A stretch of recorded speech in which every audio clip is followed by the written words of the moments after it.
Eu imagino, olhando de fora, que seja uma diferença muito grande, assim, o figurino e a produção de um desfile e um figurino e uma produção de teatro, né? Qual que é a diferença? Ou é parecido no final das contas? Olha, essa discussão é uma discussão ótima. A gente vai ficar a hora. Não tem problema. Se for chato... Vambora. Se ficar chato, me avisa, porque eu sou apaixonado. Não, vamos, é isso O que me move nessa área da moda e do teatro, eu chamo de não lugar. É aquilo que não é moda, é aquilo que não é teatro. Aquilo que está entre uma coisa e outra. E se a gente parar para pensar hoje em dia... O que está dando certo no mundo não é uma coisa e nem outra. É o que está entre uma coisa e outra. Está a caminho de uma coisa. Entendi. Por quê? Porque não existem mais verdades absolutas. Então, esse não lugar entre moda e teatro, ele existe há muito tempo. Se a gente pensar que o teatro, ele trabalha com palco e com arena, e se a gente pensar que a moda trabalha com palco e com arena... A arena do teatro do teatro é o teatro, a sala de teatro. A arena da moda é a passarela. Ambas têm uma mesma função na sociedade, que é de espetáculo.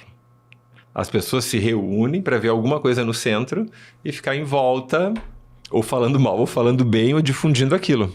É verdade. Então, no fim das contas, nesse sentido, tem uma conexão forte. Ele muda os formatos, ele muda o ponto de abordagem, diversas coisas mudam, mas são dois espaços de visibilidade, são dois espaços que eu estou contando histórias.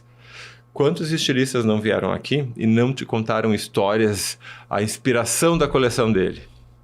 Eu te trago aqui diretores e atores e eles vão contar a inspiração de como eles contaram um personagem. É verdade. Então, o que acontece? Sempre é muito próximo. Existe diferenças, mas existe uma proximidade. Se eu te fizer uma pergunta agora. Quando tu olha o telejornal, aquilo que os jornalistas estão usando é figurino ou é produção de moda? Nossa senhora, que pergunta difícil. Eu nunca parei para pensar.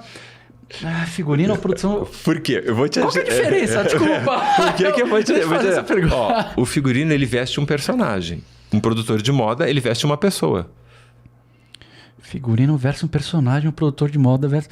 Cara, então eu diria... Cara, que na televisão seria mais por um figurino. Acertei ou errei? Na TV, sim, mas no jornal, não. Porque... Quem é que tá ali? É o William Bonner. Certo, é verdade. Não é o personagem do... Não é uma pessoa dizendo que é o William Bonner. Certo. Não é um documentário dele. Então, dentro dessa lógica...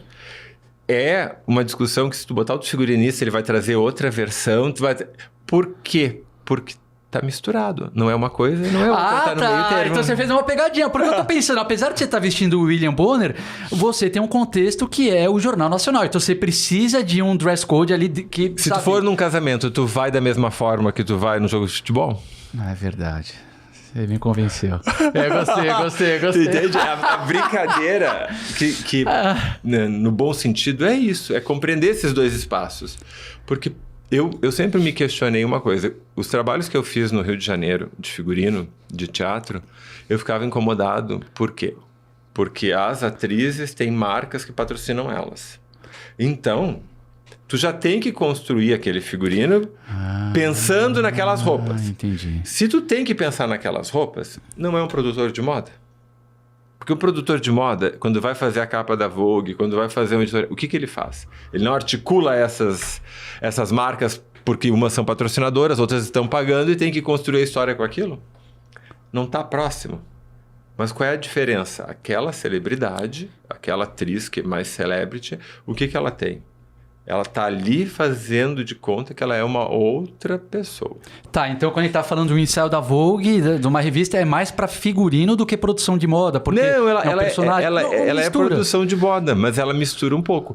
No coisa da Vogue é a atriz mesmo, tu entende? É a modelo mesmo. Perfeito. Quando ela vai pro teatro, ela vai fazer um personagem que não é ela. Não, perfeito. Agora... A articulação das peças é a mesma, o que muda é a intenção. Tá, perfeito. Mas então a construção é muito... eu imagino que seja diferente, porque para fazer a produção de moda, você tem, que nem você falou, você tem que entender a personalidade, o lifestyle da pessoa, e pro figurino... Aí eu imagino... personagem. Do personagem, exatamente. Eu brinco que a melhor entre as duas que me ganha É porque toda pessoa gosta de mandar um pouquinho, gosta de brincar de Deus, quer ser figurinista. Por quê? Figurinista, eu vou decidir a roupa que tu vai estar usando quando tu vai encontrar o teu amor. Na vida real, tu não sabe. É a roupa que tu botou no dia, tu pode fechar e encontrou o teu amor. Como figurinista, eu tenho um roteiro, então eu consigo pensar qual é a roupa que tu acorda, qual é a roupa que tu dorme e como tu morre. Mas aí não tem uma questão, eu fico imaginando tanto, porque você tem o figurinista, o diretor que tem a visão do que é o personagem, o figurinista tem, e o ator também deve ter, não, mas tipo, existe às vezes algum... Existe. Conflito de ideias. Existe muito. Existe muito. Tem uma figurinista de cinema, Rô Cortinhas, que ela diz assim, que o figurinista, de uma forma mais simplória, é o caramuru, né? Ele é obrigado a baixar a cabeça pro diretor. Mas ele encontra estratégias para que isso seja diferente. O que é muito legal quando acontece? E daí eu acho que é para as duas áreas que eu trabalho. E eu estou falando, gente, da minha experiência, né? Não estou falando da experiência de outras pessoas. As duas coisas, quando tu tem uma equipe que tu consegue trocar, é maravilhoso. Quando tu não tá ali um tarefeiro, um prestador de serviço. Tu me consegue a roupa, tu faz isso, tu faz aquilo. Então, assim, eles não estão te pedindo para pensar. Eles estão te pedindo simplesmente para ir atrás das coisas e botar naquele espaço. Certo. Então, aí é uma coisa que para mim, por exemplo, não interessa. Agora... Quando tem um ator que tem um direcionamento e eu posso dizer para aquele ator, olha, mas se a gente fizer isso aqui, estou te dando uma visão para ir para um outro lugar. E tem um diretor que traz uma outra visão complementar e que daí a gente consegue construir, ou ao contrário, porque toda a criação ela tem um ponto de partida. Eu posso começar pela roupa, eu posso começar pelo ator, eu posso começar pelo desejo do diretor. Então, assim...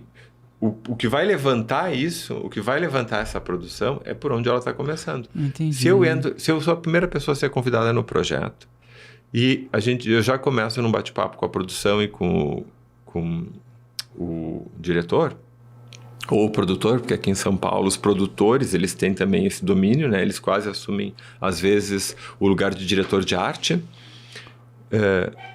O personagem, o ator quando entrar, ele vai entrar Pode continuar. para dentro desse lugar, para dentro desse espaço.